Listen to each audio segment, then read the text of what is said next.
ya dengan standar tadi global flourishing study gitu ya. Nah, kemudian yang kedua, menurut Great Power Index ya, berdasarkan eh, indikator yang digunakan oleh Great Power Index ini turun ya dari tadi kalau menurut indikator yang pertama yang dilakukan oleh Harvard University ya dengan Global Flourishing Study-nya itu Indonesia menempatkan Indonesia di urutan pertama ini menurun dikit ya kan di berdasarkan survei ya Great Power Index tahun 2024 ya kan Indonesia itu berada di peringkat kedua ya. Nah, indikator ini ya eh, menempatkan di urutan kedua setelah Britania Raya gitu kan. Nah, survei ini mencatat bahwa 79% penduduk Indonesia itu merasa bahagia melampaui rata-rata global yang mencapai 73%. Nah, apa yang diukur? Yang diukur atau indikator yang digunakan sebagai standar untuk menilai bahagia atau tidaknya ya. Yang pertama kepuasan hidup ya, kemudian dukungan sosial dan tingkat angka bunuh diri ya. Nah, jadi berdasarkan tiga indikator ini salah satunya Great Power Index menempatkan di tahun 2024 Indonesia itu menempati peringkat kedua negara yang paling bahagia. Ada yang juga ini loncat gitu kan. Kalau menurut World Bank ya yang disusun oleh Roll Up Wood Full ya dan United Nations Sustainable Development Solution Network ya itu menilai dengan indikator pendapatan, layanan kesehatan, kebebasan hidup dan kepercayaan pada institusi publik menempatkan Indonesia itu berada pada peringkat 83. Nah, ini jauh gitu kan. Yang dua tadi peringkat satu, peringkat dua ini geser ke peringkat eh, 83 dengan indikator tadi. Nah, jadi hasil ini menunjukkan berdasarkan World Happiness Report, ya kan? Hasil ini menunjukkan masih banyak masyarakat yang berjuang secara ekonomi menghadapi biaya hidup yang tinggi, ya, serta merasa hidup belum cukup nyaman meski kebutuhan dasar terpenuhi. Ya. Contoh misalnya disebutkan banyak orang bekerja lebih dari satu pekerjaan, tetap tersenyum meskipun lelah, sering berkata yang penting masih bisa makan dan keluarga sehat. Nah, jadi berdasarkan indikator ini Indonesia berada di 83 ya yang disurvei dari seluruh negara. Jadi sini ada 6 ya indikatornya itu PDB per kapita, dukungan sosial, harapan hidup sehat, kebebasan membuat pilihan hidup, kemurahan hati dan persepsi tentang korupsi. Nah, jadi berdasarkan standar yang dikeluarkan oleh World Bank, ya, sorry, eh, World Full ya, itu Indonesia berada di peringkat 89, 83 maaf, sangat jauh di atasnya Finlandia, Denmark dan seterusnya itu kan.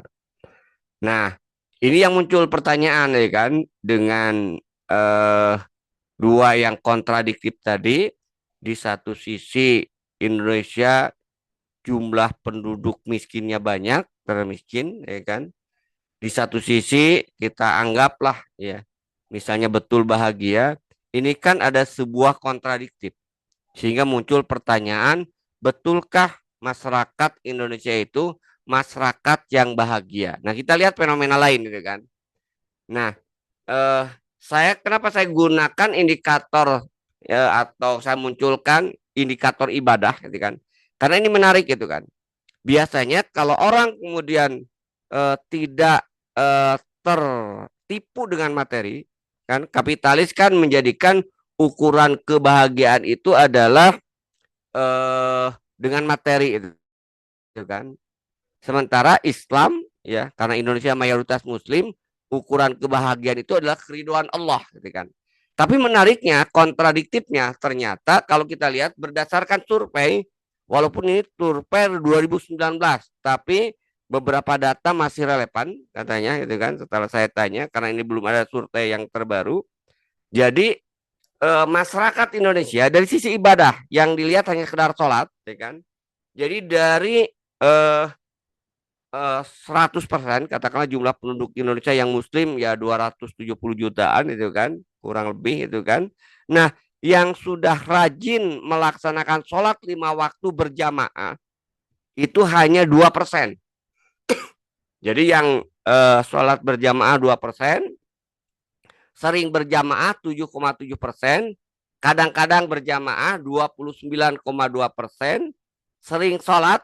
Nah ini, jadi di kategori sering sholat itu hanya 33,8%. Maknanya adalah berarti 66%-nya itu sering tidak sholat. Ya, ini kan menarik gitu kan.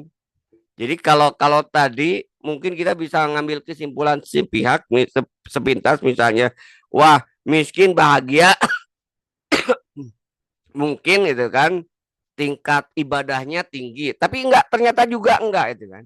Jadi sebenarnya apa yang membuat mereka bahagia gitu kan? Ini kan jadi pertanyaan gitu kan. Jadi standar kapitalis tidak masuk, menurut saya nanti standar Islam juga diragukan itu kan. Mereka bahagia menurut standar Islam.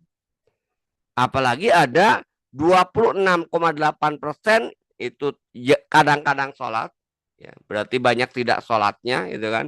Bisa jadi sholatnya 1 tahun sekali, itu kan. Dan 0,4% berdasarkan survei ini itu tidak pernah melakukan sholat 5 waktu. Nah, ini fakta dari sisi ibadah. Kita lihat fenomena lain yang menarik gitu kan. Salah satu peristiwa yang terburuk yang terjadi tahun 2024 di Indonesia, ya, ada dua yang paling menonjol. Yang pertama keterlibatan masyarakatnya ke dalam pinjol. Jadi ada 121 juta orang terjerat pinjol.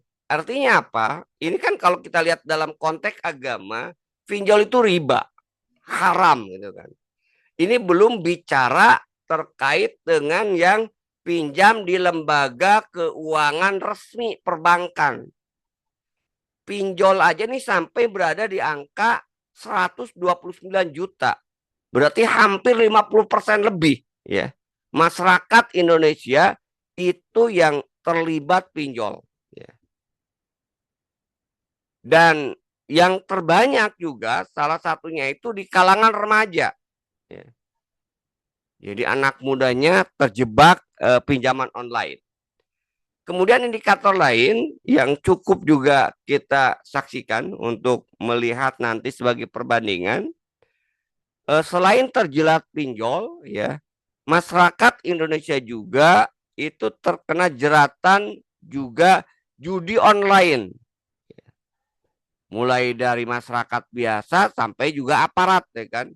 Bahkan akhirnya kalau nanti kita lihat dampak dari pinjol dan judol ini itu adalah angka bunuh diri, keretakan rumah tangga gitu kan. Nah, jadi ada 8,8 juta orang terlibat judi online, ya kan. Dan dengan nilai transaksi yang luar biasa yaitu 900 triliun ya. Nah, apakah ini yang membuat mereka bahagia gitu kan? Jadi mereka bahagia pinjaman online, bahagia judi ya termasuk main game yang di dalamnya ada unsur judi gitu kan. Ini belum termasuk ini, judi online gitu kan. Nah, dari situ kemudian kita melihat ya. Jadi kesimpulan saya dari data yang sifatnya kontradiktif tadi ya, di satu sisi kemudian masyarakat kita miskin, terbanyak miskinnya, di sisi lain kemudian seolah-olah diungkap bahagia. Saya melihat kesimpulan sederhana aja itu kan. Yang pertama itu kan, kalaulah betul masyarakat Indonesia itu miskin tapi bahagia, ini menunjukkan bahwa kekayaan itu tidak bisa menjamin kebahagiaan. Nah, yang mengerikan kesimpulan yang kedua, ya. Kesimpulan saya yang kedua tadi itu kan, di satu sisi miskin, bahagia, tapi kemaksiatan juga sangat tinggi, ini kan, dengan standar Islam tentu ya. Jadi artinya, kenapa saya menggunakan standar Islam? Karena mayoritas penduduk Indonesia itu Muslim. Nah, ketika kemudian mereka miskin tapi bahagia, ya di saat yang sama kemaksiatan tinggi, ya kemaksiatan salah satunya tidak sholat itu maksiat. Ya. Pinjaman online itu maksiat, judi online itu maksiat dengan data yang cukup besar. Berarti masyarakat Indonesia miskin tapi bahagia, bahagia dalam kemaksiatan. Ini kan yang mengerikan kalau kita lihat ya kan. Ya. Jadi bahagia dalam kemaksiatan gitu kan. Nah, itu yang bisa kita ambil kesimpulan terkait dengan kontradiktif paradoks antara data kekayaan Indonesia negara yang masuk kategori ya miskin miskin tapi bahagia, tapi di sisi lain juga bahagia itu kan. Cuman saya ironisnya bahagianya itu bahagia dalam kemaksiatan. Nah, itu kesimpulan pertama itu kan. Kita nggak akan, mungkin kesempatan lain kita akan bahas itu kan terkait dengan indikator kebahagiaan menurut Islam itu kan, dan kebahagiaan yang didasarkan kepada kapitalis, apa bedanya survei-survei tadi. Tapi malam ini saya ingin lebih mengulas terkait dengan apa sih sebenarnya akar masalah kemiskinan.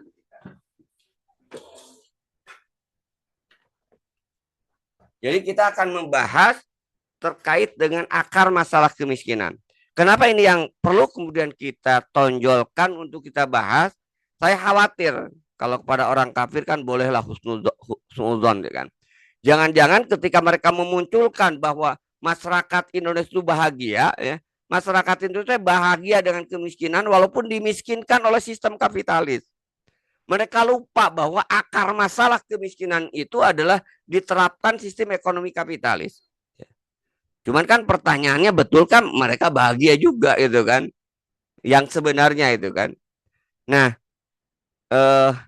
oleh karena itu di bagian akhir ini kita akan membahas sebenarnya siapa sih akar masalah ya. Ini sebenarnya judul mungkin ironis tadi. Kenapa kemudian kita ingin menyampaikan ini?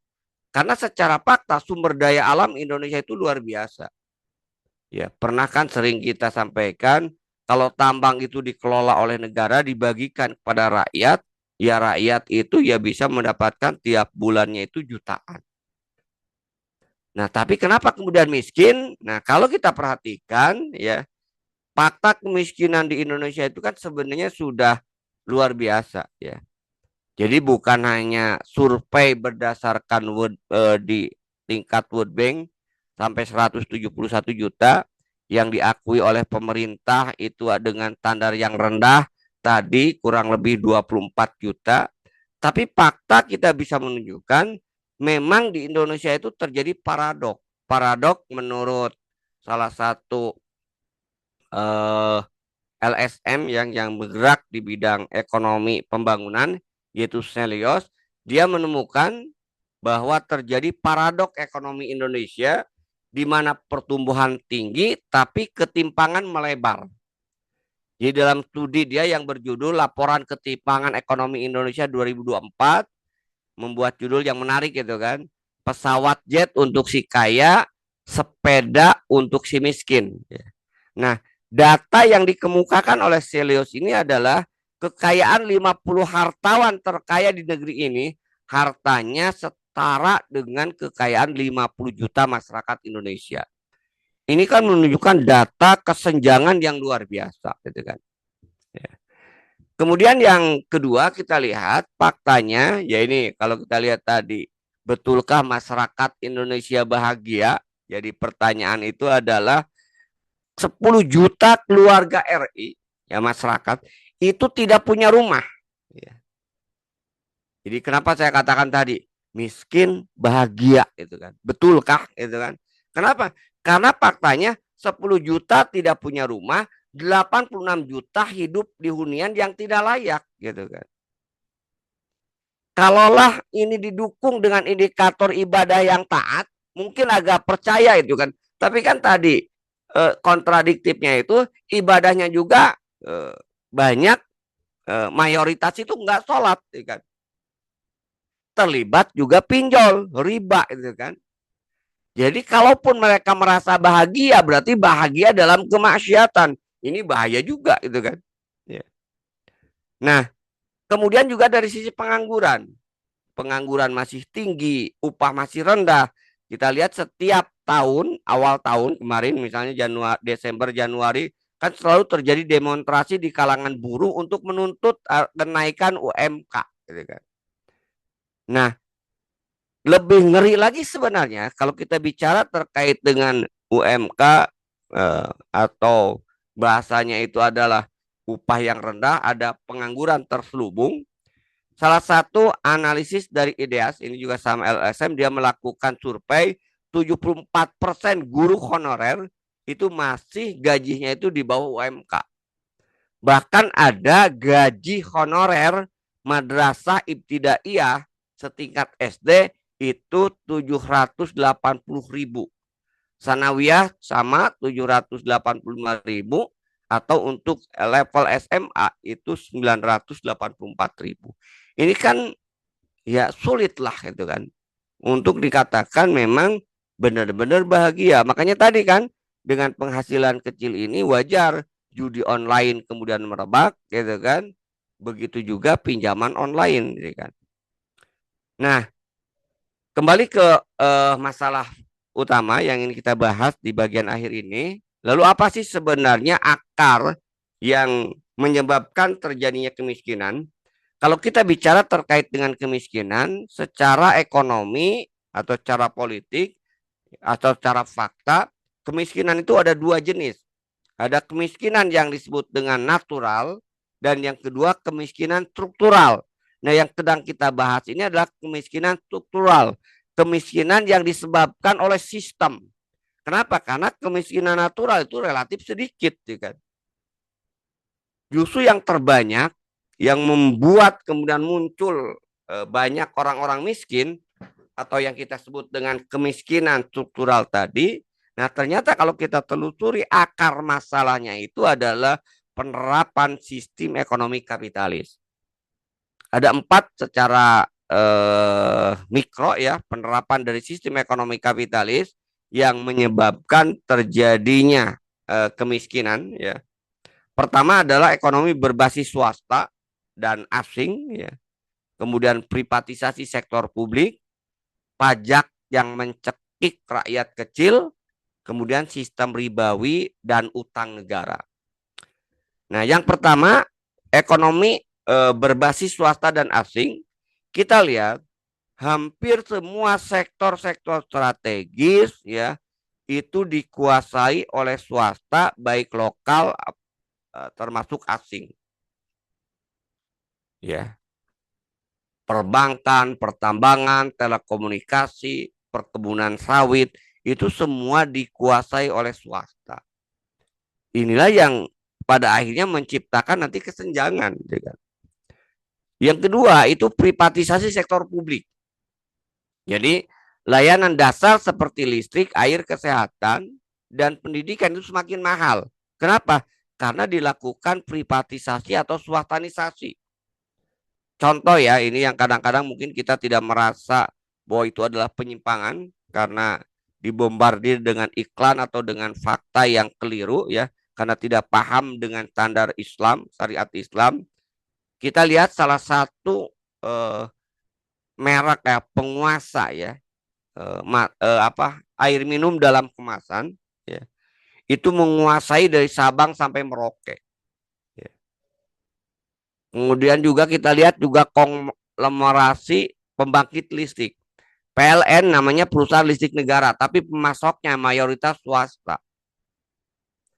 Nah, dalam konteks pendidikan, kita sering mendengar karena biaya pendidikan mahal, orang miskin dilarang sakit, dilarang sekolah, maaf. Dalam konteks kesehatan, karena biaya kesehatan tinggi, ya. Kemudian ada BPJS, maka seolah-olah orang miskin itu kemudian dilarang sakit. Nah, inilah yang menjadi penyebab munculnya kemiskinan. Akar masalahnya itu adalah privatisasi sektor publik. Sudah mah gaji sedikit, gaji kecil, ditambah harus mengeluarkan ya biaya-biaya yang sebenarnya harusnya murah ya, bahkan gratis, karena ini merupakan kebutuhan dasar publik gitu ya. Kemudian yang ketiga yang membuat kemudian masyarakat kita juga miskin ya, disadari atau tidak, ini APBN. APBN kita bertumpu dari pajak. Jadi akhirnya negara ya, karena sumber daya alamnya diprivatisasi atau disuasanisasi, maka untuk membiayai negara tumpuannya tuh pajak.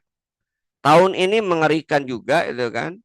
Jadi pajak tidak tercapai, selain pajak pada akhirnya utang gitu kan. Bahkan defisit APBN sudah menyentuh di angka psikologis ya, 2,99%. Dan Menteri Keuangan Purbaya yang dulu kemudian awalnya ya menjadi tumpuan masyarakat Indonesia, ya nggak ada bedanya dengan Sri Mulyani, akhirnya ngutang juga.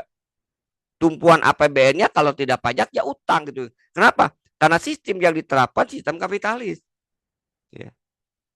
Ini contoh di slide saya ini kasus ya, warga Boyolali kaget rekeningnya diblokir kantor pajak sehingga dia lebih memilih tutup usaha. Ya. Kenapa? Karena dia diharuskan membayar pajak sampai 670 juta. Nah, ini yang ketiga itu kan. Yang terakhir yang membuat kemudian kemiskinan itu semakin kemudian tinggi ya, sistem ribawi dan utang negara. Di awal tadi sudah sebutkan ya, ketika fenomena terkait dengan ironisnya masyarakat Indonesia, 129 juta terlibat pinjol. Nah, ternyata ya yang terlibat riba itu bukan hanya masyarakat, negaranya pun biang keladinya riba gitu kan. Kenapa? Ya karena saya pernah nyindir juga mohon maaf ya, institusi yang menjadi harapan umat Islam yaitu MUI. Ketika MUI kemudian mengeluarkan fatwa haramnya pinjol, saya sindir kapan MUI mengeluarkan fatwa haramnya utang negara. Padahal dampaknya dibandingkan dengan pinjol itu lebih bahaya, lebih jahat, lebih dahsyat, yaitu utang negara. Jadi kalau kita lihat tadi sudah saya sebutkan di tahun 2026 ini ya, pemerintah akan menambah utang kurang lebih 800 triliun. Utang yang harus dibayar bunganya aja tahun 2025, 2026 saya belum cek, itu lebih besar lagi pasti. Itu 2025 itu menyentuh di angka 552 triliun. Inilah saya kira 4 faktor yang menyebabkan ya munculnya kemiskinan secara struktural, dimiskinkan oleh sistem gitu kan. Nah, ini yang kemudian jangan lupa itu kan. Jadi ketika ada survei menunjukkan bahwa Indonesia negara masyarakatnya termiskin di dunia, ya, penyebabnya itu kapitalis. Kenapa? Karena kalau kita bicara sumber daya alam kita itu luar biasa. Cuman sumber daya alam itu kemudian hanya dinikmati oleh segelintir orang. Kenapa? Karena diterapkan sistem ekonomi kapitalis tadi. Nah, itu barangkali ya yang bisa saya sampaikan. Untuk solusi mungkin di kesempatan lain saya ingin melihat menarik aja ya, di sela-sela kesibukan kita mendapatkan data-data yang ironis itu kan. Miskin tapi bahagia, bahagia tapi nggak pernah sholat, bahagia terlibat pinjol. Ini kan data-data yang saya kira perlu kita kaji itu kan. Kenapa? Karena kita itu masyarakat muslim. Masyarakat muslim, standar bahagia itu betul memang bukan materi. Standar bahagia bagi pandangan seorang muslim itu adalah ketika dia hidup di dalam ridho Allah Subhanahu wa taala. Tapi faktanya tadi ya, sholat aja baru 33% yang rajin sholat ya kan. Kemudian hampir 50% lebih masyarakatnya terlibat pinjol. Apalagi kalau kita ambil data yang terlibat resmi pinjaman riba di bank-bank yang sistem ribawi, yaitu hampir mungkin bisa jadi 90% itu kan. Nah, itu barangkali ya Mas eh, Norman yang bisa saya sampaikan Bapak Ibu sekalian sebagai pengantar diskusi kita pada kesempatan ini. Terima kasih. Assalamualaikum warahmatullahi wabarakatuh. Waalaikumsalam warahmatullahi wabarakatuh. Ya, Alhamdulillah, syukron Ustadz, kita telah dipaparkan atau dijelaskan terkait seputar kajian politik ekonomi aktual Indonesia penduduknya termiskin di dunia. Benarkah bahagia atau dusta? Nah, ini Alhamdulillah kita buka sesi diskusinya, tanya jawabnya buat Bapak Ibu yang ingin bertanya, kita kasih kesempatan mau live atau langsung bertanya ke beliau. Bisa nanti langsung raise hand saja to the point pertanyaannya, atau yang memang ingin mengirimkan pertanyaannya ke kolom komentar, bisa juga kirimkan ke kolom komentar pertanyaannya, nanti kita akan mintakan beliau langsung menanggapi. Baik, kami berikan kesempatan buat yang bertanya langsung juga boleh.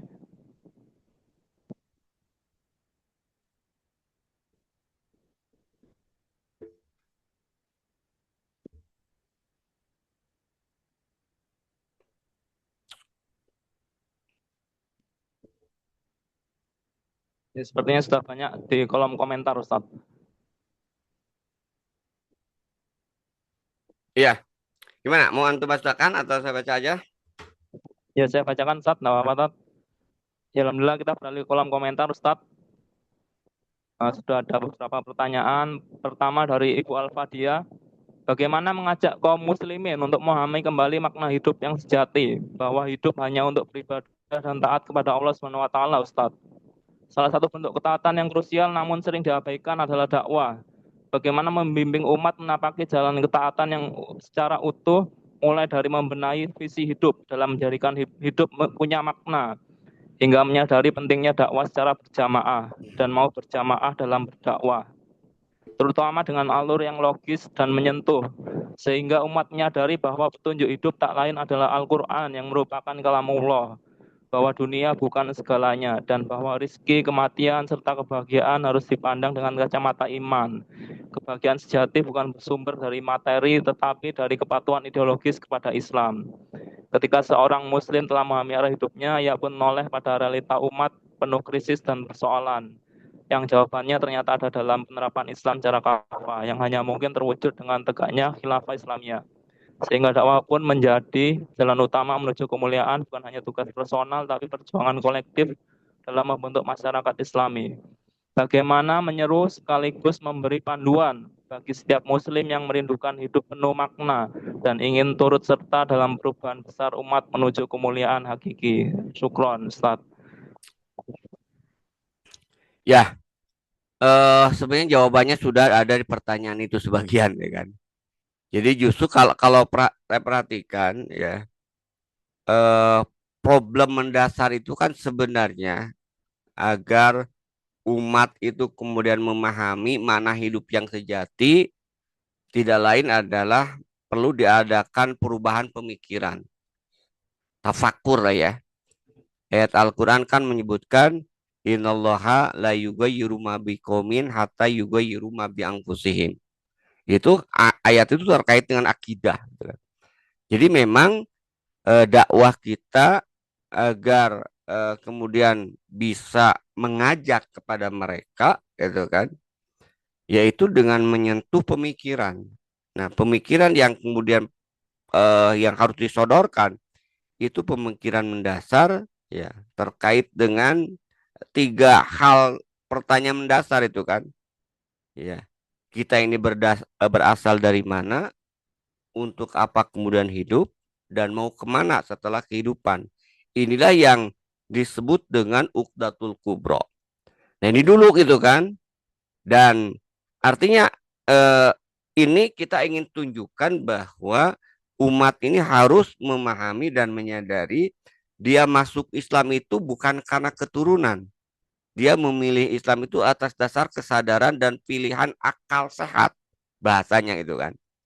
Nah, kalau ini kemudian sudah ya, maka saya kira, tapi sebenarnya tidak cukup ini juga itu kan. Yang berikutnya itu harus kita sodorkan Islam kafah gitu kan.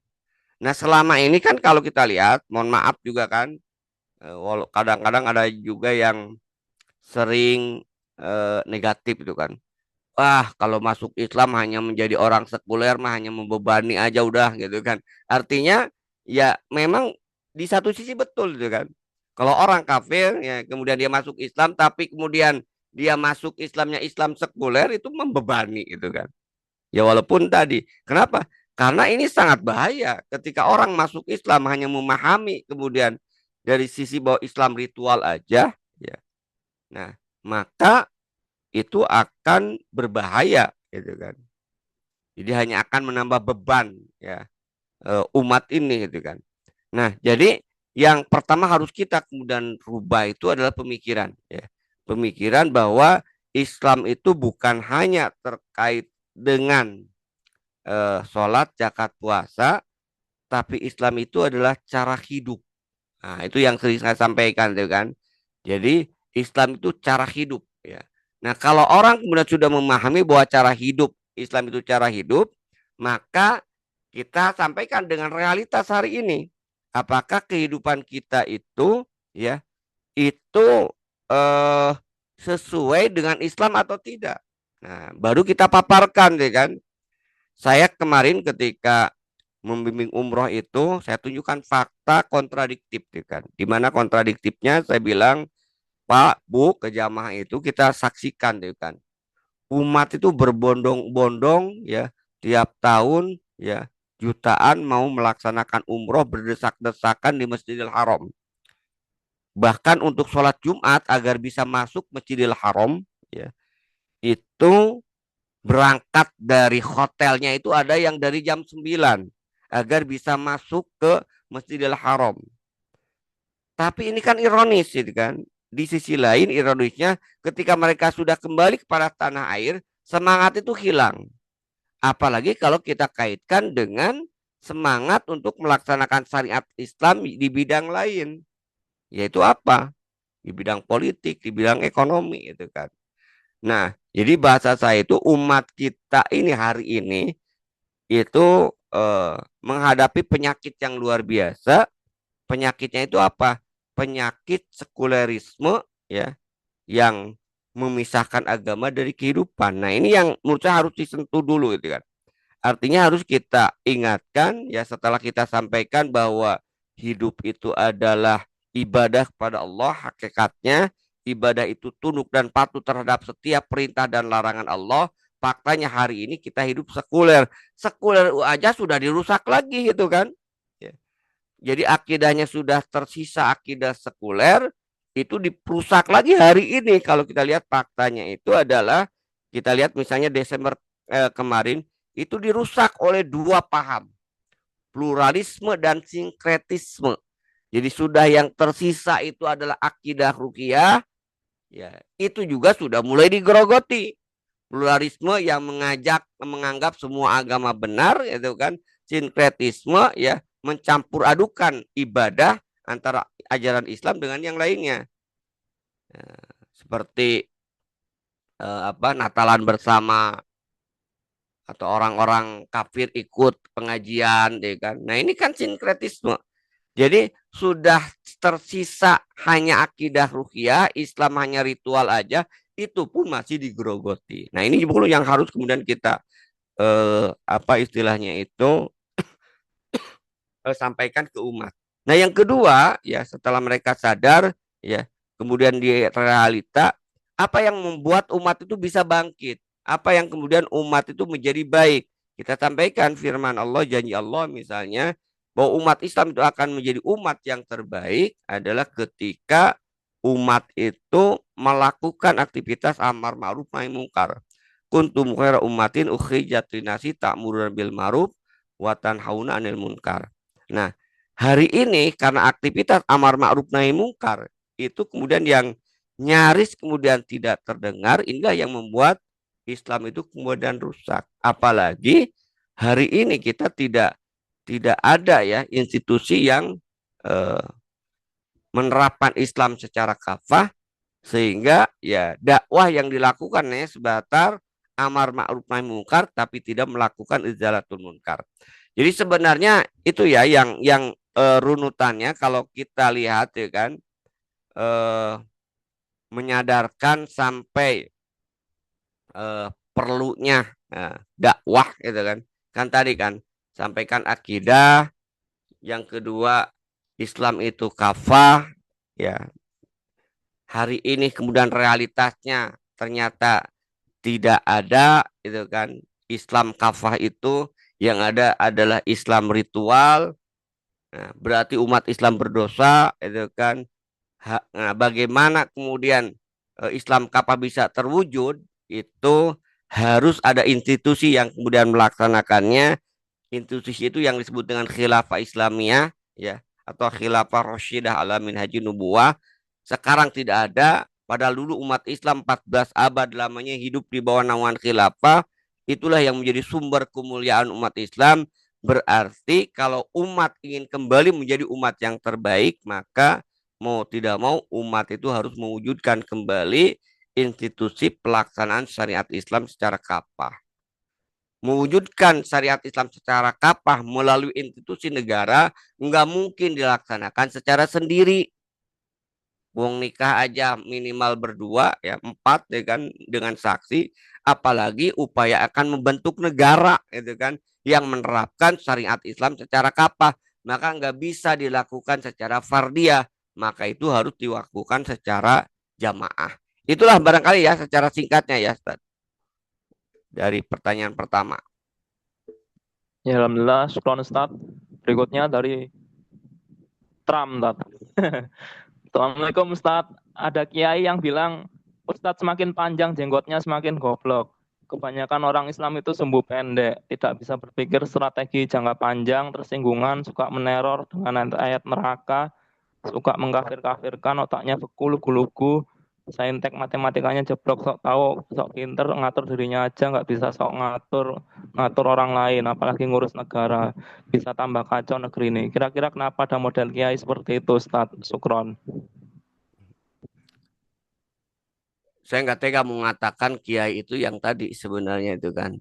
Jadi yang ini sebutkan, jadi justru yang sebenarnya ya, Ustadz semakin panjang jenggotnya semakin goblok itu kembali kepada yang ngomong itu gitu kan sebenarnya gitu kan. Kalau dia tidak berjenggot ya berarti yang berjenggot aja goblok, berarti lebih lagi. Tapi kan kita tidak seperti itu ya. Nah artinya menurut saya eh, ini yang kemudian digambarkan oleh Rasulullah ya. Dalam salah satu hadis Rasulullah menyatakan ya, sinfani minanas ida soluha soluhanas wa ida fasada fasadanas. Jadi ada dua kelompok di tengah-tengah umat ini yang menentukan baik dan buruknya masyarakat. Siapa itu? Kata Rasulullah, al ulama wal umaro. Nah, kalau ulamanya yang mengklaim ulamanya seperti ini, wajar umat itu rusak gitu ya. Kenapa? Nah, apa yang kemudian membuat dia seperti itu ada kalau lihat ada 3 kemungkinan deh kan. Seperti yang pernah kita bahas itu kan. Kalau ada seorang ustadz mengatakan bahwa orang semakin panjang jenggotnya semakin goblok, pertama itu sebenarnya penghinaan terhadap Islam. Karena jenggot itu sunnah Rasul. Ya, itu hati-hati itu kan. Kalau dia kemudian membenci sunnah Rasul, maka bisa jadi dia bisa membuat dia murtad, dia kan kufur itu kan. Ini kan pelecehan sebenarnya terhadap jenggot yang merupakan sunnah Rasul. Itu yang pertama. Nah, kemudian kenapa bisa seperti itu? Pertama mungkin karena kebodohan. Kebodohan karena otaknya, yang ada di otaknya itu Islam itu hanya ritual. Ya. Islam hanya mengatur urusan sholat, zakat, puasa, haji. Ada seperti ini banyak gitu kan. Ulama tapi hanya memahami Islam itu ritual.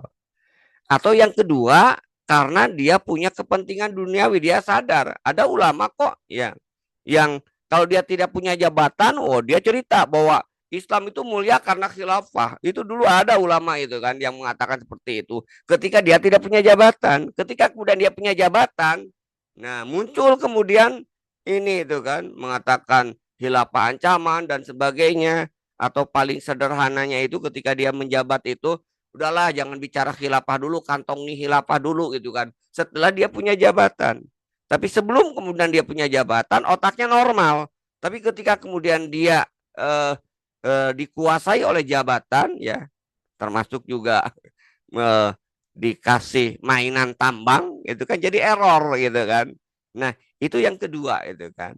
Yang ketiga ya bisa jadi karena eh, memang dia sudah menjadi agen. Agen siapa? Agen liberal, agen kemudian orang-orang munafik untuk merusak kemudian Islam dari dalam. Kita pernah lihat pada zaman penjajah Belanda, ada orang Belanda yang kemudian pura-pura masuk Islam, kemudian dia membuat pernyataan yang menyesatkan tentang ajaran Islam gitu kan. Nah, ini gitu kan.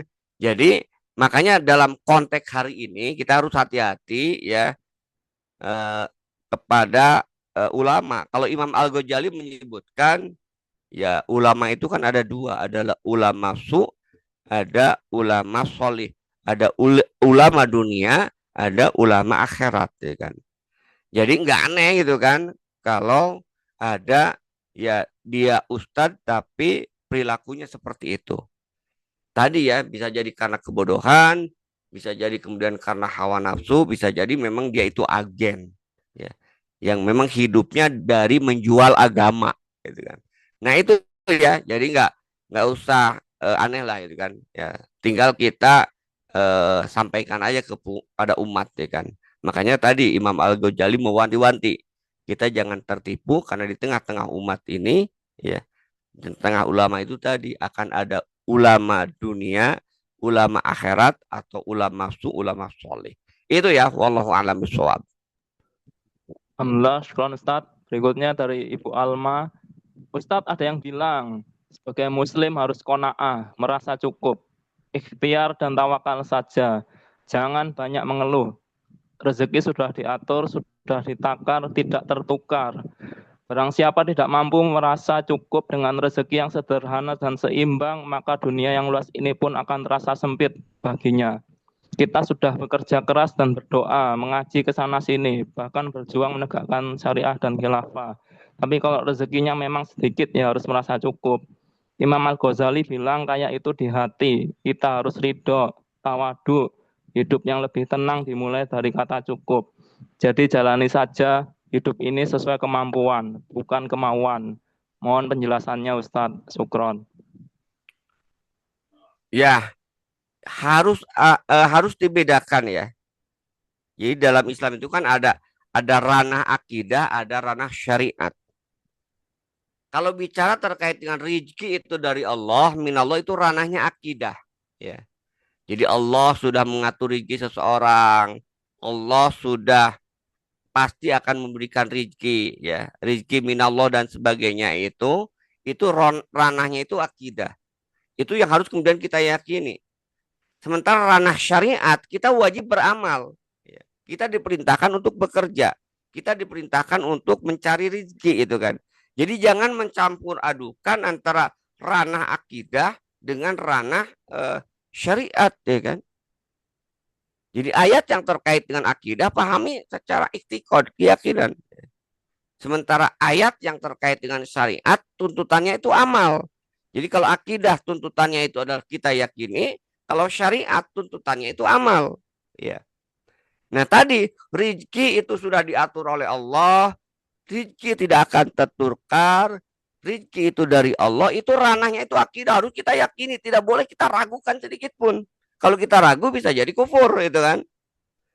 Nah, kemudian ada ayat lain, konteksnya syariat kita diperintahkan oleh Allah untuk berusaha, bekerja. Ya.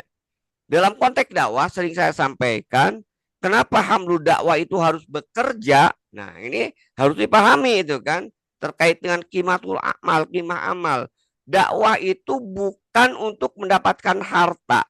Dakwah itu bukan untuk mendapatkan amplop. Dakwah itu bukan untuk mendapatkan gaji, ya. Karena itu tidak boleh dakwah itu dijadikan sarana untuk mendapatkan kekayaan. Tidak boleh dijadikan dakwah itu sebagai profesi. Tapi harus profesional deh kan. Nah, karena dakwah itu dari dakwah itu kita tidak berharap menghasilkan uang, kita kan harus hidup. Syariat Islam memerintahkan kita untuk bekerja itu kan. Jadi itu yang sering saya katakan, jangan dikontradiktifkan antara dakwah dengan juga mencari rezeki, harus kita sinkronkan antara akidah dengan syariat tadi itu kan. Jadi ini yang keliru itu kan, ketika kemudian mencampur adukan antara pembahasan akidah dengan pembahasan syariah. Itu yang pertama. Yang kedua yang harus kita pahami ya, ketika berbicara terkait dengan rezeki, kan sebenarnya orang yang sering mengatakan itu jangan mengeluh rezeki dan sebagainya. Misalnya ketika pemerintah menaikkan BBM kita demo itu kan. Ketika misalnya pemerintah mengeluarkan kebijakan pajak gitu kan, kita protes. Itu konteksnya itu kaitannya dengan kezaliman. Jadi kita bukan mengeluhnya, tapi kita melakukan amar ma'ruf nahi mungkar tadi gitu kan. Misalnya ketika pemerintah kemudian menaikkan BBM gitu kan, eh, menaikkan BBM untuk apa istilahnya itu, dengan landasan privatisasi, liberalisasi dan swastamisasi, kita demo. Kenapa? Karena di situ ada kemaksiatan. Di mana letak kemaksiatannya? Privatisasi dan liberalisasi pengelolaan sumber daya alam. Dalam hal ini gas, minyak dan gas dikuasai oleh swasta. Jadi bukan kita tidak yakin bahwa ya rezeki dari Allah, bukan. Ini memang betul-betul umat harus dipahamkan. Orang yang memahami seperti itu, yang itu namanya fatalis itu kan. Jadi dia memahami persoalan itu dengan keliru, sesat yang kadang-kadang menyesatkan gitu kan. Itu ya barangkali ya, wallahu alam. Alhamdulillah, syukran Ustaz. Berikutnya dari Ibu Desi Ratnasari. Assalamualaikum Ustadz, Afwan izin bertanya, kata Ustadz Hafiz Abdurrahman di Instagram yang pernah saya dengar, kalau kita memang selalu merasa kurang, maka berdoa meminta kepada Allah agar diberi kecukupan, kelapangan rizki, dan kapasitas untuk meraih apa yang dicita-citakan. Lalu ada teman bilang, kalau kita selalu merasa susah, rezeki seret, ditimpa musibah, maka perbanyaklah sedekah. Ada yang bercanda juga, mungkin kurang amal, iman, dan takwa. Nah, bagaimana doa yang benar agar kapasitas kita bertambah, sedekah yang bagaimana agar jadi kaya, dan amal iman takwa apa saja yang harus dilakukan? Jazakallah. Nah ini yang harus kemudian kita pahami, dua yang kita dudukkan deh kan. Yang pertama terkait dengan kedudukan doa. Ya. Doa di dalam Islam itu adalah posisinya ibadah. Ya. Jadi doa itu ibadah. Doa itu perintah dari Allah Subhanahu wa taala gitu kan. Jadi dalam kondisi apapun kita diperintahkan untuk berdoa. Doa minta rezeki, bahkan memang doa yang terbaik, bahkan saya kemarin diajarkan oleh guru saya itu ya. Kalau kita minta doa minta rezeki itu apa ya? Selama ini kan kita lebih berdoa itu misalnya Allahumma inna atau ini as'aluka rizkon halalan toyiban kan. Nah saya kemudian dapat wejangan atau istilahnya itu nasihat dari guru saya, tambah gitu kan. Jadi minta rezeki itu Allahumma inni as'aluka rizkon toliban. Nah ini yang menarik gitu kan. Jadi kita meminta kepada Allah, rezeki itu yang mencari kita gitu kan. Nah, bukan kita yang mencari rezeki gitu kan. Nah, itu boleh dalam konteks doa, ya kita minta kepada Allah ya apapun yang kita inginkan gitu kan. Jadi minta rezeki yang mencari kita ya, artinya kalau pekerjaan orang yang ngasih pekerjaan kepada kita, bukan kita yang nyari pekerjaan, misalnya sederhananya gitu. Itu diperbolehkan dalam konteks doa, apapun kita diperbolehkan, dan itu harus, bukan harus ya. Doa itu kan kata Rasul, kata Allah di dalam Al-Qur'an kan ud'uni astajib lakum, berdoalah kepadaku ya. Nah, ini yang pertama itu kan ya, bahwa menempatkan posisi itu sebagai posisi doa itu sebagai ibadah. Maka dalam kondisi seperti ini, maka kita akan senantiasa beribadah, ini kan, berdoa, karena doa itu ibadah, dan kita juga yakin pasti setiap doa akan dikabulkan. Nah, kemudian kan bentuk pengabulan doa dari berbagai hadis ada berbagai bentuk ya. Tidak harus kemudian di dunia, bisa juga dikabulkan dari akhirat, atau kemudian kita dihilangkan dari bala dari doa tersebut. Itu yang pertama itu kan. Jadi doa yang kemudian harus kemudian kita lakukan dan kita pahami, doa itu ibadah. Nah, yang kedua, harus kita memahami posisi sedekah, ya. Jadi ini pembahasannya kimatul amal. Keliru kalau orang kemudian, ya, dia bersedekah, ya. Wah, kamu sedekah ingin, misalnya gini, ada kan ustadz yang gini, ingin lunas, ingin dapatkan rezeki, katakanlah 100 juta. Nah, sodakoh 10 juta gitu kan. Jadi sodakoh 10 juta untuk mendapatkan rezeki 100 juta dengan janji Allah bahwa sodakoh itu akan dilipat gandakan. Nah, sehingga orang dihipnotis itu kan untuk menyerahkan sodakoh itu, kok enggak kunjung datang. Padahal kalau kita lihat, ya itu kan bentuknya itu tadi, pengabulan doa itu ya bentuknya itu tidak selalu dalam bentuk materi, ya. Dan yang kedua, seperti yang saya katakan tadi, kimah amal, eh, kan sodako itu ibadah.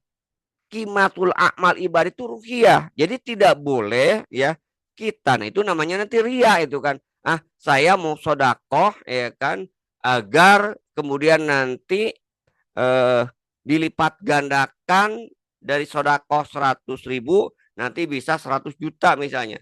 Enggak, itu keliru. Itu bukan bukan kemudian sodakoh namanya itu. Ya. Karena yang namanya sodakoh yang benar itu adalah kimahnya itu rupiah ibadah. Makanya ini sering saya gurau itu kan, ya, eh, apa pernyataan dari eh, Jainuddin MZ dulu. Ini kalau kimah itu kemudian keliru, nanti bisa jadi salah orang dalam beramal. Jadi ada tukang sol sepatu, ya. Ya, ditanya oleh seseorang, Mang, gitu, atau Bang, dapat berapa hasil kerja sebagai sol sepatu keliling tadi? Ah, lumayan lah. Itu dapatlah sehari 30.000. Ditanya lah oleh Ustadz tadi, sholat enggak? Ya enggak sempet lah. Karena enggak sholat, kamu hanya dapat 30.000. Coba kalau sholat, ya itu bisa jadi dapat 100.000. Nah, dia sholat itu kan dengan harapan kalau sholat dapat penghasilan dari sol berlipat ganda.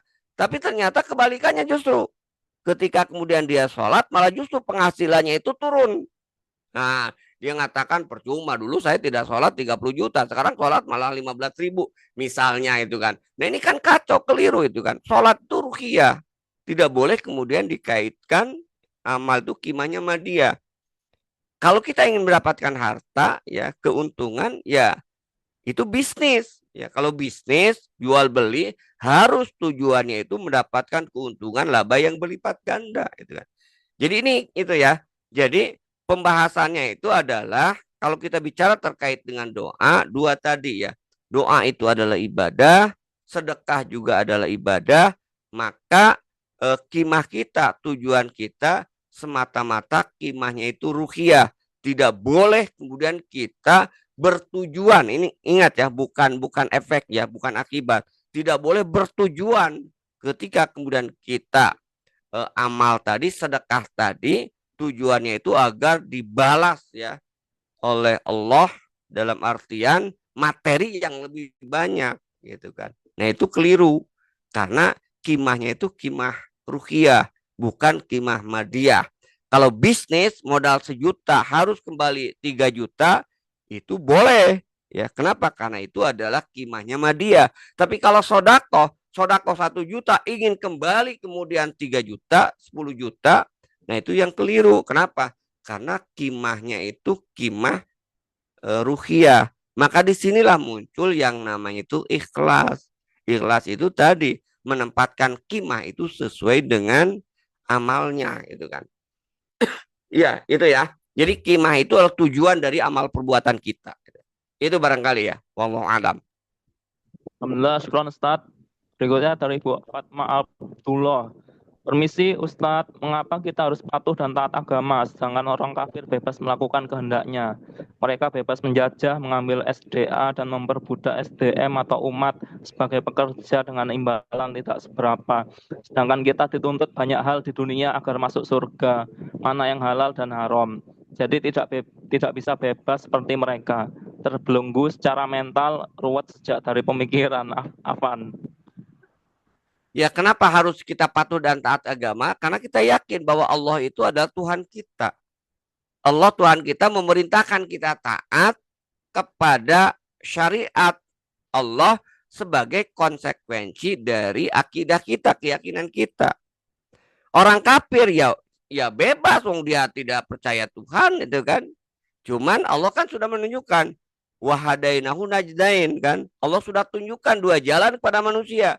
Ini jalan ke surga, ini jalan ke neraka. Itu aja itu kan. Jadi itu pilihan kita itu kan. Karena kita sudah meyakini beriman pada Allah dan konsekuensi dari keimanan kita itu adalah taat terhadap syariatnya. Kenapa kemudian kita beriman dan taat kepada syariatnya? Karena kita yakin bahwa di akhirat itu ada hari pembalasan, ada surga dan neraka.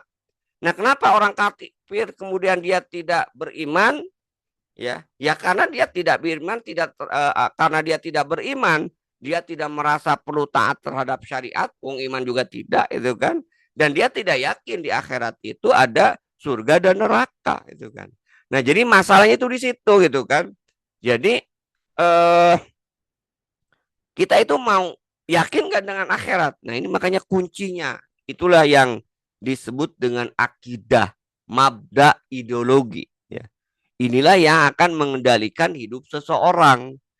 Kalau seseorang meyakini bahwa Allah itu adalah pencipta, hidup di dunia itu untuk beribadah kepada Allah dengan taat terhadap syariatnya, karena di akhirat kita akan dihisab sesuai dengan perbuatan kita, apakah perbuatan kita itu di dunia ini baik urusan ekonomi, politik, ibadah sesuai dengan syariat Allah atau tidak. Nah, itu akan membentuk seseorang yang memiliki kepribadian atau ideologi ya, Islam gitu kan.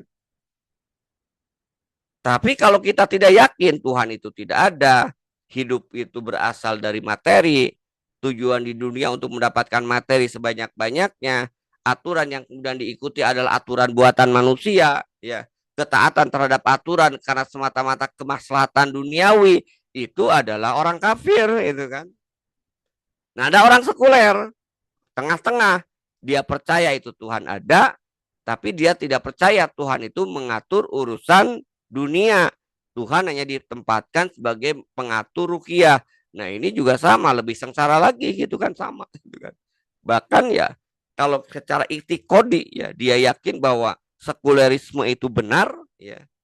Nah, bisa jadi ya menjadi orang yang lebih rugi dibandingkan dengan orang kafir. Itu bahasanya itu adalah munafik gitu kan.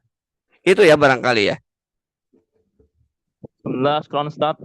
Berikutnya dari Bu Nurul Lela. Alhamdulillah, Masya Allah setelah mendengar penjelasan dari Ustadz, kami jadi semakin terbuka wawasan dan pemahamannya.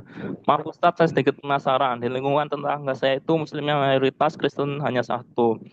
Nah, kami biasa tahlilan, setiap ada hari besar dirayakan, liburan dan jalan-jalan bersama.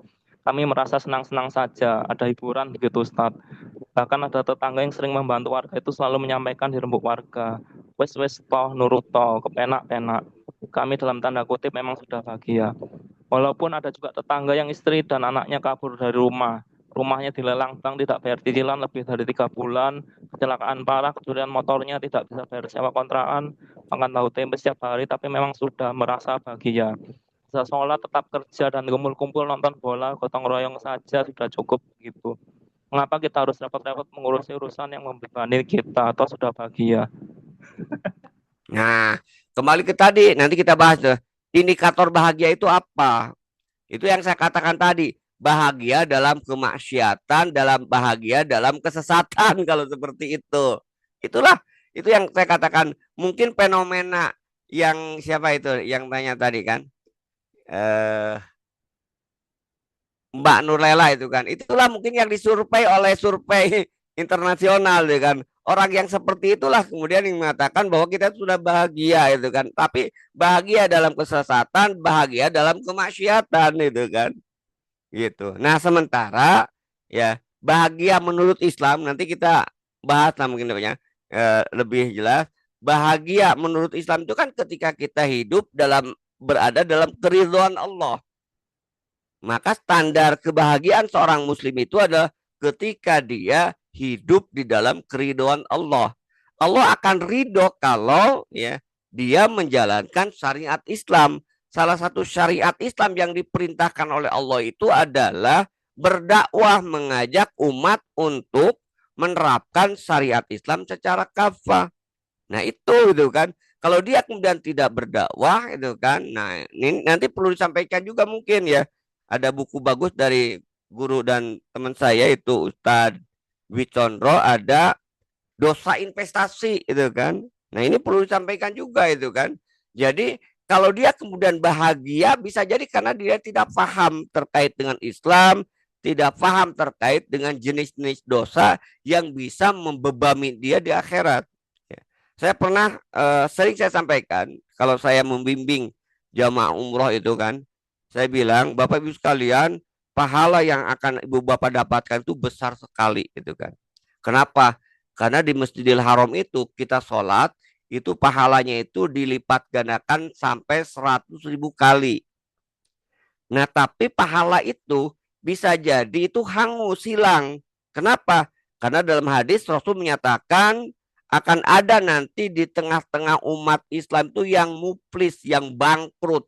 Siapa yang bangkrut itu? Mereka yang banyak membawa pahala ya, tapi pahala itu habis untuk menutupi dosa-dosa dia akibat kezaliman atau akibat kezaliman baik terhadap dirinya sendiri maupun kezaliman terhadap orang lain atau kezaliman akibat dia diam ketika hukum Islam tidak diterapkan. Nah, jadi itu yang saya kira harus disampaikan juga kan, bahwa ya bahagia itu bukan berdasarkan pertimbangan sendiri. Standar bahagia seorang muslim itu adalah ketika dia taat terhadap aturan Allah gitu kan. Maka seorang muslim tidak akan pernah merasa bahagia ketika dia melihat di depannya itu kemaksiatan, dan untuk tahu kemaksiatan ya memang harus ngaji gitu kan. Tahu dosa itu ya mana ini amal baik, mana ini amal soleh gitu kan, atau amal salah, ya harus paham. Ya kalau orang yang tidak ngerti tadi, itu yang saya katakan ironi di awal tadi itu kan. Ya, bahagia dalam kesesatan, bahagia dalam kemaksiatan. Dan ini mohon maaf, banyak fenomena orang yang seperti ini gitu kan. Baik karena sadar maupun juga karena dengan dalih ya itu kan tidak mampu gitu kan. Ada juga ya teman-teman saya di kampus ya kan. Saya tahulah apa yang dilakukan oleh Pak Arim itu mulia, bagus. Tapi saya merasa tidak mampu. Ya artinya diem gitu kan. Tahu bahwa rejim ini banyak menyimpang dari aturan Allah gitu kan. Tahu bahwa syariat Islam itu harus ditegakkan. Tapi saya mah hanya doa aja lah gitu kan. Nah ini kan yang tadi gitu kan. Yang sebenarnya ini bermasalah gitu kan. Cuman tadi dia merasa cukup seolah-olah hanya sekedar mendukung secara lisan. Ya, tapi minimal baiklah itu kan daripada menjelek-jelekan bahkan menghalangi dakwah. Tapi kalau kita lihat tadi dengan pembahasan hadis Rasulullah ya, al-muflis ya, orang yang bangkrut di akhirat nanti, mereka yang banyak membawa pahala tapi pada saat yang sama dia juga membawa dosa. Nah, dosa yang kemudian tidak dipahami oleh umat Islam saat ini adalah dosa yang disebabkan oleh tidak diterapkannya syariat Islam. Misalnya gini ya, contoh satu ayat aja. Di dalam ayat Al-Qur'an disebutkan ya ayyuhalladzina amanu kutiba alaikumul qisas. Wahai orang-orang yang beriman, telah diwajibkan kepada kalian melaksanakan hukum qisas. Nah, kalau orang yang beriman dan faham ya, dan hari ini hukum qisas tidak diterapkan, maka dia tidak akan merasa bahagia kecuali dia berusaha agar hukum kisos itu bisa terapkan. Kalau dia kemudian tidak berusaha untuk menerapkan hukum kisos, dia sudah berdosa. Nah, ini yang tidak dipahami umat hari ini gitu kan. Dan ini harus yang kemudian disampaikan kepada umat. Saya sering sampaikan ketika kontak itu kan. Jadi jangan merasa aman dari dosa gitu kan. Terutama ya ini yang jarang diketahui itu perbuatan orang lain kita yang kena dosa. Ada orang yang membunuh kita dapat dosa. Ada orang yang berzina kita dapat dosa. Dosanya itu bukan dosa turunan, dosa warisan. Dosanya itu karena kita tidak menerapkan hukum terhadap orang yang membunuh, tidak menerapkan hukum terhadap orang yang mencuri yang sesuai dengan perintah Allah, itu dosanya gitu kan. Nah, bahasa guru saya Ustadz Wicondro itu yang disebut dengan dosa investasi, dosa yang akan terus mengalir sampai hukum itu kemudian bisa diterapkan kepada setiap pelaku maksiat. Kita akan bebas kalau kita terlibat dalam dakwah atau ketika khilafah sudah tegak. Itu ya barangkali. Jadi definisi Ya, bahagianya harus kemudian dipahami dan disampaikan. Alhamdulillah, syukron Ustaz. Berikutnya dari Ibu Ratna Santi. Bagaimana pandangan Islam mengenai orang-orang yang selalu seuzon terhadap ajaran Islam dan kaum muslimin, Ustaz? Di mana pejabat penguasa mempertontonkan korupsi, memaksa rakyat, merusak alam, dan melantaran mempermainkan hajat hidup umat. Di satu sisi, sebagian umat jijik dengan para intelektual dan pemuka agama. Ada yang iri dengki dengan gaya dan kehidupan glamor, flexing, pamer para ustadz artis, juga mempertanyakan kehidupan mereka. Misalnya, tuh lihat, Ustadz Anu nafsunya gede, nikah poligami. Ustadz itu pamer moge, sedangkan santri pengikutnya disuruh tetap melarat miskin. Ustadzmu hanya menjual agama agar kamu bisa dibodoh-bodohi, mau nurut di perintah-perintah. Mereka sombong-sombong karena sudah berilmu dan sebagainya. Ya, pertama suudzon terhadap muslim itu dosa. Ya, ya. Jadi suudzon terhadap muslim itu nggak boleh dosa. Ya, walaupun tidak di dalam ayat itu disebutkan ina ba'dzon ismun. Ya. Jadi itu menunjukkan bahwa kita kepada muslim itu tidak boleh kemudian suudzon. Kalau kepada orang kafir boleh. Ya. Karena orang kafir itu adalah hukum asalnya itu adalah musuh Islam. Maka boleh kepada orang kafir suudzon. Tapi kepada orang muslim itu tidak boleh. Itu yang pertama itu. Nah, kita ini umat ini terbalik gitu kan. Jadi kepada sesama muslim suudzon ya kan, pada orang kafir husnudzon. Nah, ini ya. Kemudian yang kedua ya itu tadi, siapa sebenarnya yang menjual agama? Ketika dia mau ngomong seperti itu ya kita harus lihat faktanya. Memang tidak juga dipungkiri ada ya seperti yang saya katakan tadi ulama-ulama yang dia menjual agama dengan harga murah itu ada kita pungkiri. Tapi kalau itu ditujukan kepada orang-orang yang tadi ya poligami atau orang yang memperjuangkan syariat Islam secara kafah, jelas itu adalah tuduhan nista gitu kan. Nista gitu kan. Jadi karena nafsu, karena kebodohan, ya samalah yang seperti yang sekarang itu koruptor itu kan, ya yang ditangkap Menteri Agama yang sekarang sudah ditetapkan statusnya sebagai koruptor, gitu kan, korupsi dana haji, itu kan dulu paling anti terhadap syariat dan orang yang ingin memperjuangkan tegaknya syariat Islam secara kafah. Gitu kan. Dia menuduh orang itu merusak gitu kan. Padahal faktanya kan sudah terbukti yang merusak itu dia dengan korupsinya. Itu ya barangkali ya. Wallahu a'lam bishawab. Alhamdulillah, syukron Ustadz. Berikutnya dari Ibu Sarah. Ustadz, bagaimana pendapat Ustadz mengenai doktrin rukun Islam dan rukun iman yang dipaksakan kepada umat, sehingga umat merasa cukup jika sudah mengamalkan rukun Islam dan rukun iman. Kalau sudah sampai berhaji, sudah menjadi muslim sejati. Yang penting sudah beriman, makan yang halal, tidak berbuat keburukan, pasti dijamin masuk surga. Semua tuntutan kewajiban yang utama sudah terpenuhi. Ya, ini gimana Ustadz? iman itu yang harus dipahami nanti ada yang disebut dengan tanda-tanda ridah. Jadi bab akidah Islam itu, nah di kitab Sayyid Sabiq aja itu ada bab akidah Islam Sayyid Sabiq, itu di akhirnya itu ada tanda-tanda ridah, tanda-tanda murtad atau tanda-tanda iman seseorang itu batal. Nah, itu masalahnya itu kan. Rasul menyatakan al imanu yajid wa yankus. Iman itu bisa bertambah, bisa berkurang. Nah, salah satu coba kita lihat salah satu ayat Al-Qur'an ya yang ini menjadi asbabun nuzul ya, terkait dengan turunnya ayat bukan, sorry ya. Perilaku apa yang dilakukan oleh Umar bin Khattab itu menjadi salah satu asbabun nuzul ayat Al-Qur'an. eh, saya lupa nama suratnya. Ayatnya itu berbunyi fala warobika la yu'minuna hatta yuhaqqimuka fima syajara bainahum. Jadi ayat ini kemudian menandaskan maka demi Robmu, demi Tuhanmu, sesungguhnya dia itu tidak beriman sehingga dia menjadikan Rasul sebagai hakim, sebagai pemutus perkara. Apa kasusnya? Kasusnya itu adalah ada seorang ya Muslim yang bersengketa dengan non-Muslim, dengan Yahudi. Si Yahudi ingin masalah itu kemudian diputuskan oleh Rasulullah karena syariat itu adil ya. Kalau masalah muamalah ya posisi Muslim dan non-Muslim atau ahlul zimah sama.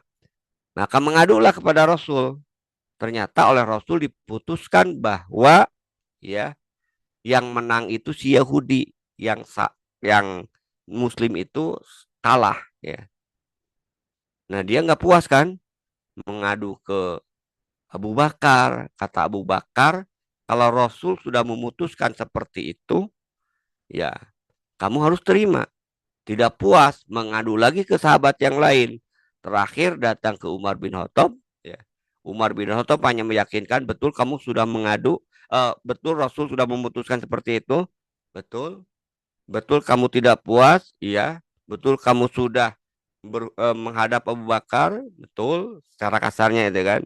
Betul kamu juga menyarankan Abu Bakar suruh taat, iya.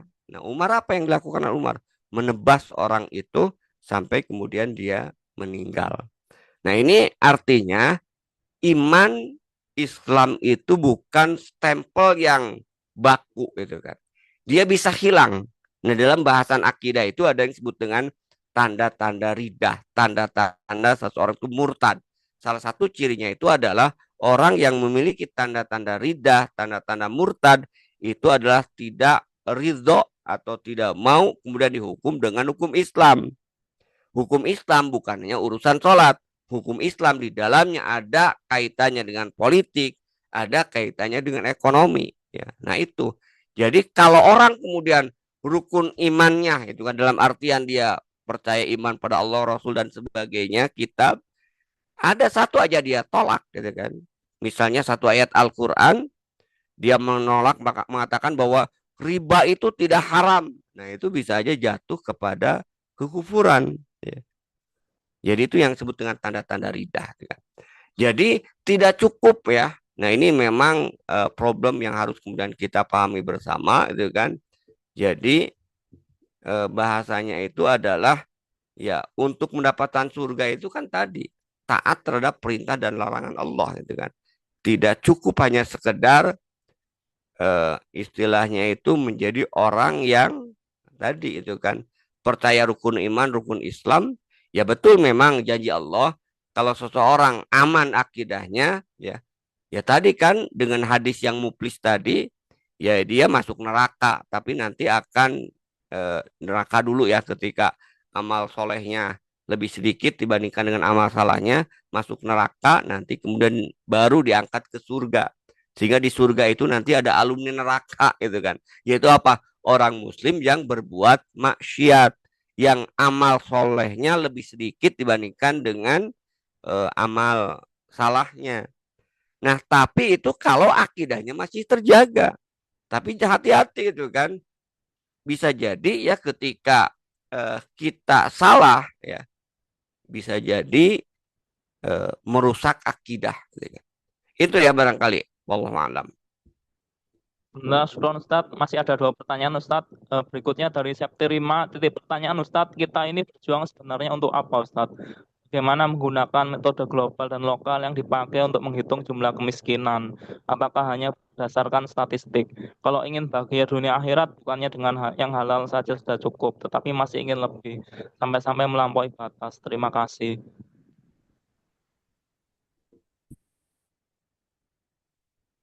Titik pertanyaan ya.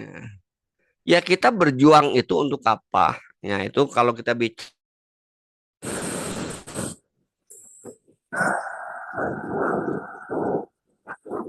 Kan sound mic-nya, Ustadz.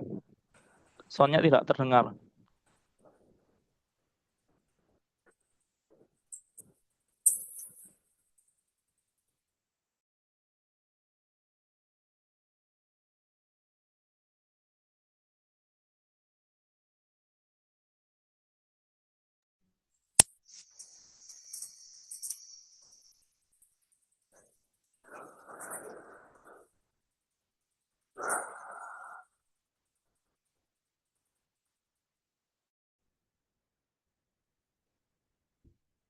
tes, Ya, sudah, Ustadz. halo, ada lagi? Ya, sudah terdengar.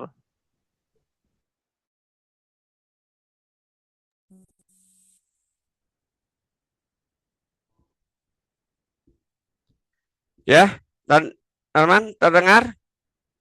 Terdengar. Terdengar. Eh,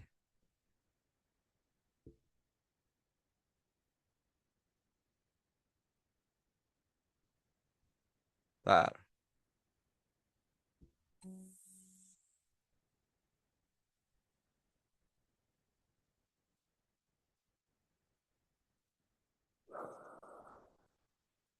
Tes, halo, Halo, Ustadz. Ya, terdengar, Ustadz. udah. Ya.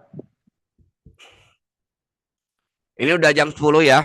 Mungkin ini PR aja. Ini PR bagi saya 2 pertanyaan terakhir ya. Ya, karena laptop saya ini sudah mulai error lagi. Insya Allah nanti minggu depan kita bahas 2 pertanyaan ini. Saya sebentar saya catat dulu ya. Karena ini nanti agak panjang jawabannya. Karena ini sudah terlalu malam, kasihan juga. Ini 2 pertanyaan terakhir. Insya Allah kita akan bahas minggu depan. Tapi sebentar saya catat dulu ya.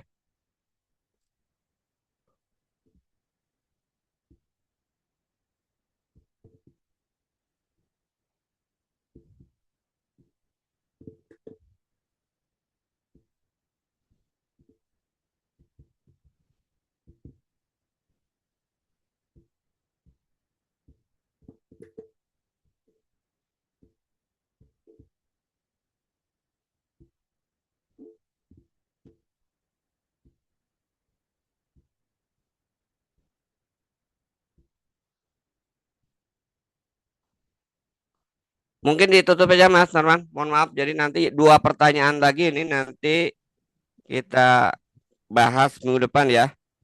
Baik, Ustadz. Barangkali ada closing statement, Ustadz. Cukup saya kira ya. Ya, alhamdulillah, syukron Ustadz atas waktunya, atas maklumatnya, juga merefresh kembali buat kita, Bapak Ibu, ataupun menambah maklumat yang mungkin boleh jadi kita luput ataupun tidak kita ketahui. Alhamdulillah, dengan adanya pertemuan ataupun kelas ini, setidaknya menambah maklumat kita, sekolah kita, berkaitan dengan kajian politik ekonomi aktual, Indonesia penduduknya termiskin di dunia, benarkah bahagia atau dusta. Sekali lagi kami ucapkan jazakallah kepada Ustadz Dr. Arim Nasim dan buat Bapak Ibu jazakallah khair atas partisipasinya. Oleh karena itu ini kami cukupkan dulu untuk pertemuan malam ini. Insya Allah kita ketemu di pekan yang akan datang dan mudah-mudahan Allah berikan kita kesehatan. Dan kita cukupkan pertemuan ini dengan membaca alhamdulillah, alhamdulillah rabbil alamin dan doa kafaratul majelis. Subhanakallahumma wa bihamdika asyhadu an la ilaha illa anta astaghfiruka wa atubu ilaik. Assalamualaikum warahmatullahi wabarakatuh. Syukran Ustaz, jazakallah Ustaz. Syukran. Ya, Waalaikumsalam warahmatullahi wabarakatuh. Ya, selamat beristirahat Ustaz. Oke. Alhamdulillah buat Bapak Ibu jazakallah khair. Mudah-mudahan kita diberikan kesehatan selalu dan insya Allah kita ketemu di kajian yang akan datang. Undur diri kami. Selamat beristirahat. Assalamualaikum.